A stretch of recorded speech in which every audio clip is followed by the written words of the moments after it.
कैसे हैं आप सभी विद्यार्थियों। बहुत बहुत स्वागत है आपका हमारे यूट्यूब चैनल समृद्धि इंग्लिश क्लासेस पर। आज हम लोग डिस्कस करेंगे एक नया लेसन जिसका नाम है स्केलिंग ग्रेट हाइट्स। ठीक है, तो चलिए एक एक क्वेश्चन हम यहाँ से आपके साथ डिस्कस करते हुए चलते हैं। पहला है कि scaling great height is an important essay based on the life of A mountaineer. यानी कि ये जो लेसन है ये किस माउंटेनियर यानी कि किस पर्वतारोही, माउंटेनियर का मतलब होता है पर्वतारोही, यानी कि जो लोग पर्वत पे चढ़ते हैं। ठीक है, ये लोग बाकायदा ये लोग कोर्स करते हैं पर्वत पे चढ़ने का। तो किस पर्वतारोही के ऊपर ये कहानी जो हम लोगों ने पढ़ा है स्केलिंग ग्रेट हाइट, ये किसके ऊपर है? तो इसका सही आंसर हो जाएगा संतोष यादव। ठीक है, सेकंड क्वेश्चन देखिए। Santosh Yadav decided to fight against old dash, यानी कि संतोष यादव ने निर्णय लिया लड़ने का किसके विरुद्ध में?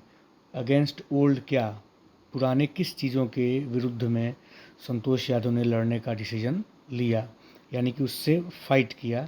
तो ये आंसर हो जाएगा ओल्ड कस्टम्स, यानी कि जो पुरानी प्रथाएं हैं, जो पुराने रीति रिवाज हैं जिसके ऊपर लोग डिसीजन लिया करते थे। संतोष यादव ने कहा कि नहीं, वो सब नहीं चलेगा भाई साहब, मैं महिला हूँ फिर भी मैं पर्वतारोही बनने की दिशा में कदम बढ़ा सकती हूँ। ठीक है, तो जब भी कोई ऐसा टफ डिसीजन लेना होता है तो थोड़ा सा फाइट करना पड़ता है। You have to be you have to fight against all the odds. ठीक है, तरह तरह की समस्याएं आ सकती हैं तो उससे जूझना पड़ता है। संतोष यादव उन कुछ लोगों में से हैं जो इस तरह का डिसीजन ले पाई।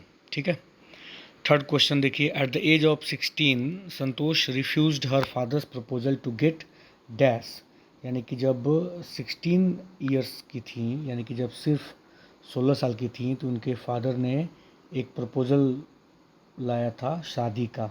ठीक है, तो उसको रिजेक्ट कर दिया था संतोष ने, इनकार कर दिया था। रिफ्यूज्ड का मतलब होता है इनकार करना। ठीक, रिफ्यूज्ड का मतलब इनकार करना। तो at the age of 16 Santosh refused her father's proposal to get married, शादी करने का जो प्रपोजल था उसको उन्होंने इनकार कर दिया। ठीक है, नेक्स्ट देखिए। Santosh Yadav was interested to get higher dash, Santosh Yadav रुचि रखती थी क्या पाने में? टू गेट हायर एजुकेशन, उच्च शिक्षा प्राप्त करने में संतोष यादव को रुचि थी, यानी कि दिलचस्पी थी। ठीक है, पांचवा क्वेश्चन देखिए। Santosh Yadav enrolled in a college at Uttarkashi Nehru institute of dash, एक कॉलेज में एडमिशन लिया इन्होंने और उस कॉलेज का पूरा नाम क्या था? Uttarkashi Nehru institute of mountaineering. Mountaineering मतलब पर्वतारोही बनने का जो कोर्स कराया जाता था। तो ये इंस्टीट्यूट का नाम याद रखिए, Uttarkashi Nehru institute of mountaineering. ठीक है, छठा क्वेश्चन देखिए। Santosh Yadav got the honour of dash by the Indian government, Bharat की सरकार ने संतोष यादव को किस ऑनर से, किस सम्मान से नवाजा? तो बहुत ही प्रतिष्ठित पुरस्कार है हमारे देश का, पद्मश्री मिला संतोष यादव को। ठीक है, याद रखिएगा आप लोग। At the age of dash year Santosh scaled Mount Everest, कितने साल की उम्र में, कितने वर्ष की थी संतोष यादव जब उन्होंने माउंट एवरेस्ट पे चढ़ाई कर ली थी? तो मात्र 20 साल की थी। ठीक है, 20 ईयर्स। आठवां क्वेश्चन देखिए। Kasturba hostel faced the dash hill, वो जो हॉस्टल में रहती थी कस्तूरबा हॉस्टल में, ये भी पूछा जा सकता है कि किस हॉस्टल में रहती थी? तो कस्तूरबा हॉस्टल में। तो वो किस हिल को फेस करता था, मतलब उसके सामने कौन सा हिल था? तो वो था अरावली। ठीक है, नाइन्थ क्वेश्चन देखिए। Santosh used to watch dash going up the hill from hostel, Santosh used to watch यानी कि देखा करती थी। ठीक है, जब भी कभी आप लोगों को ऐसा यूज्ड टू के बाद कोई वर्ब मिले, वर्ब का फर्स्ट फॉर्म, जैसे कि used to watch, used to write, used to play. तो यूज्ड टू वॉच हो जाएगा मतलब देखा करती थी, यूज्ड टू राइट हो जाएगा मतलब लिखा करती थी, यूज्ड टू प्ले हो जाएगा मतलब खेला करती थी। ठीक है, तो ये वर्ड आप याद रखिएगा, यूज्ड टू।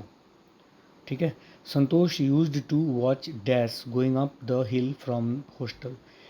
किनको देखती थी? गोइंग अप द हिल, पहाड़ी के ऊपर चढ़ते हुए अपने हॉस्टल से किनको देखती थी? तो विलेजर्स के, गांव के जो लोग होते थे वो पहाड़ी से ऊपर की तरफ चढ़ते थे, वही संतोष यादव देखा करती थी। ठीक है, 10वां क्वेश्चन देखिए, Santosh left home and got herself enrolled in a school in dash. Santosh ने घर छोड़ दिया और जाके अपने आप को आपका नामांकन, इनरोल्ड मतलब नामांकन करवा लिया एक स्कूल में, कहाँ पे? दिल्ली में। ठीक है, 11वां देखिए, Santosh lived in the dash hostel. देखिए क्वेश्चन आया ना, संतोष रहती थी, किस हॉस्टल में रहती थी? कस्तूरबा हॉस्टल में रहती थी। ठीक है, याद रखिएगा। Santosh Yadav wanted to study a dash, यानी कि संतोष यादव पढ़ाई करना चाहती थी, तो अ बिट मोर, थोड़ा सा और पढ़ाई वो करना चाहती थी। ठीक है, ये देखिए 13वां देखिए, Santosh went on an expedition dash every year. Santosh जाती थी, एक्सपेडिशन का मतलब अपनी चढ़ाई की जो यात्रा होती थी, तो एक्सपेडिशन यानी कि हर साल वो, एवरी ईयर वो जाती थी, पर्वत चढ़ने का जो उनका कार्यक्रम था वो हर साल वो करती थी। ठीक है, Santosh developed a remarkable resistance to cold and the dash. Santosh ने अपने अंदर एक बहुत बेहतरीन विरोध उत्पन्न कर लिया। रेजिस्टेंस का मतलब आप लोग विज्ञान में पढ़ते होंगे ना, प्रतिरोधक क्षमता। ठीक है, उसी को रेजिस्टेंस कहते हैं। तो अब जिनको पहाड़ पे चढ़ना है तो कोल्ड यानी कि ठंड नहीं लगे, और एल्टीट्यूड यानी कि ऊंचाई पे जाना है तो ऊंचाई पे कोई परेशानी नहीं हो, ऊंचाई पे कोई परेशानी नहीं हो। और ऊंचाई पे आप जानते हैं कि चढ़ने पे टेम्परेचर कम होने लगता है ना, तो कोल्डनेस वहाँ ज़्यादा होती है, ठंड ज़्यादा होती है। तो जब इनको पहाड़ पर ही चढ़ना था तो इन्होंने अपने अंदर एक बहुत ही ज़बरदस्त प्रतिरोधक क्षमता उत्पन्न कर लिया। किसके विरुद्ध? एक तो कोल्ड के विरुद्ध और एक एल्टीट्यूड यानी कि ऊंचाई के विरुद्ध, जहाँ जाने में इनको कोई घबराहट नहीं होती थी। ठीक है, 15वां देख लीजिए, Santosh was the only woman to have scaled Everest dash. Santosh एकमात्र ऐसी महिला हैं जो 2 बार एवरेस्ट को चढ़ी हैं। याद रखना है, ट्वाइस का मतलब 2 बार, 2 बार एवरेस्ट चढ़ने वाली पहली महिला है। ठीक है, पहली महिला क्या? एकमात्र महिला है। फिर 16वां क्वेश्चन देखिए, Santosh unfurled the Indian tricolour and held it dash. Santosh ने तिरंगा जो है हमारे देश का, वो इंडियन ट्राई कलर, भारतीय जो तिरंगा है उसको फहराया। ठीक है, और हेल्ड इट अलोफ्ट मतलब बहुत ऊंचा उसको रखा, झंडे को ऊंचा रखा। ऊंचाई पे जाके झंडे को जब आप फहराते हैं तो एक बहुत नामुमकिन सी चीज़ उन्होंने की, और उतनी ऊंचाई पे वो गई और वहाँ जाकर उन्होंने हमारे इंडियन ट्राई कलर को, जो हमारा तिरंगा है, उसको उन्होंने वहाँ पे फहराया, और हमारे देश का नाम और झंडे को भी उन्होंने ऊंचा किया। ठीक है, मुझे पूरी उम्मीद है कि आप लोग इसको अच्छे से नोट्स में लिख लेंगे और याद करेंगे और अपनी तैयारी को और मजबूत करेंगे। Thank you so much.